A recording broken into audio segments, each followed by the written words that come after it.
कोल्हापूरमध्ये अनेक heritage buildings आहेत. त्यातलीच एक सुंदर वास्तू म्हणजे रेसिडेन्सी क्लबच्या बाजूला असलेलं हे ऑल सेंट्स चर्च. ब्रिटिश आर्किटेक्चरमध्ये बांधलेलं हे 140 वर्षापूर्वीचं कॅथलिक चर्च. एक वेळचे रिनाऊंड आर्किटेक्ट चार्ल्स मॅन्ट यांनी ही वास्तू बांधली. यांनीच टाउन हॉल, राजवाडा आणि बडोद्याचं लक्ष्मी विलास पॅलेस अशा अनेक हेरिटेज बिल्डिंग्स बांधलेल्या आहेत. कोल्हापूरमध्ये असलेल्या ब्रिटिश सोल्जर्सना हक्काचे प्रार्थनास्थळ असावे म्हणून हा चर्च 1881 मध्ये उभा करण्यात आला. हा चर्च बाहेरून जेवढा सुंदर वाटतो तेवढाच आतूनही आहे. मित्र किंवा परिवार यांनी उभे केलेले असे काही जुने फलकही तुम्हाला इथे दिसून येतील.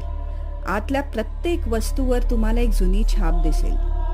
ख्रिसमसच्या दरम्यान या चर्चचं रूप अजूनच खुलून दिसतं. जुन्या कोल्हापूरची आठवण करून देणाऱ्या अशा या चर्चला एकदा नक्की भेट द्या.